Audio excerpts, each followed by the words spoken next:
Hey Psych2Goers, and welcome back to another video. If you're new here, welcome to Psych2Go.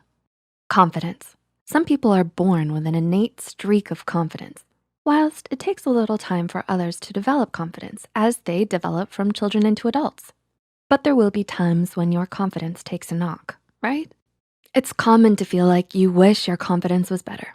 While other things that are out of control may impact your confidence, such as other people, it's important to know which things you are in control of and how you can prevent yourself from destroying your own confidence.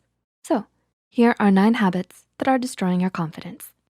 Number 1, you care too much about what other people think. How many times have you said to yourself, I don't care what other people think about me. honestly, the tally isn't quite encouraging, is it? No. That's okay. It's common to care about what other people think, especially if we're trying to impress them. As human beings, you want to be liked and respected by others. However, when you value other people's thinking and opinion above your own and change your behavior to reflect what you think others want to see, you're doing more harm than good for yourself. Number 2, negative thinking. I'm not good enough. I can't do this. You've had one too many of those days, haven't you? Uh-huh. You become what you think. If you always think you're not good enough, then you'll never be confident. Do you have thoughts that you can never get that promotion, even though you are qualified? That's negative thinking. Indulging in pessimism creates a self-fulfilling prophecy. Oh boy. Yeah, you're gradually destroying your self-confidence with all of these thoughts. Reframing those negative thoughts to say, I am good enough to get this job and I need to show my skills, can reinforce a more positive mindset. It's crucial to focus on what you can do instead of worrying about the outcomes that you can't control. Number 3, social media living. Do you compare your lifestyle with your friends on social media? Or how many times have you thought that your social media life is better than your own life? The pretty pictures people paint on social media, as we know, are not always as they appear to be. If you consistently find yourself comparing yourself to others and living in your own version of reality and only putting out what you want the world to see, then you may notice that this has an impact on your confidence in the real world. Once you start to understand that this is not what everyday lives are like, then you should start to feel more grounded. Number 4, self-deprecating talk. When you diminish what you do, you're taking shots at your self-confidence. If every time you speak in a personal or professional setting and you say that you're not that great, you're diminishing your worth and value. When you're constantly communicating that you're not that great, it's bound to make you feel less than confident. Writer C.S. Lewis once said, humility is not thinking less of yourself, but it's thinking of yourself less. So remember that and try not to confuse humility with self-deprecation. Number 5, the blame game is your favorite sport. When you find yourself in a situation that you are not happy with, such as the job that you hate, do you tend to find excuses and blame everybody else or everything else for what is happening? This destroys your self-esteem and you feel less confident about being able to manage your situation. You'll need to develop an exit plan for your self-esteem.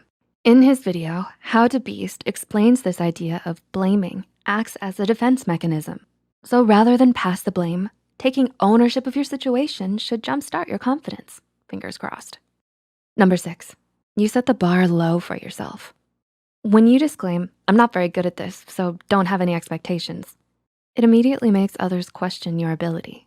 Disqualifying yourself verbally reassures you that others won't have high expectations from you and won't be disappointed. But by setting yourself at this level, naturally your confidence is going to be low, as is your sense of value. So when you put confidence on it, it instills confidence in others about you as well. Number 7, thinking that you don't have anything to say or contribute to a discussion. Why don't you tend to get involved in conversations at work or at social events? Is it because you don't believe that you have anything meaningful to add? Maybe. Well, this too is destroying your confidence, as you may feel like people will be bored of what you have to say, or that they'll think that you're not smart. Yeah, or they'll make fun of me. This is a story that you've told yourself, and you've started to believe that it's true. It may be that the topic of conversation is not something that you're particularly interested in or know a lot about, but it should not be allowed to cost you your confidence. Okay, number 8, you dismiss compliments. Guilty as charged, right? Mhm. Yeah, me too. We often receive compliments by deflecting or shying away from accepting them because we're embarrassed or we don't believe the comment. By deflecting, we're not only selling ourselves short, but challenging the judgment of the person complimenting us. Uh-oh. Accepting compliments graciously doesn't make you an egomaniac. We can accept compliments graciously and take them on board when developing our confidence. And number 9, ruminating. Ever find yourself repeatedly going over what you didn't get right or situations you didn't like? An example of this may be that you continuously think about something you said during a presentation to your work colleagues. Rumination is taking thinking to another dimension altogether. Even though thinking is considered necessary for problem solving, ruminating is focused on the problem and not on finding the solution. In her article for Forbes, Jamie Kaluga wrote that when you ruminate on your poor decisions or setbacks consistently, even the most confident people can struggle at times, and it's perfectly normal.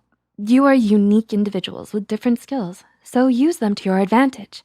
Using positive affirmations every day where possible can help to remind you of your strengths and what you want to develop. Do any of these describe your experience? Or did any of these points describe you?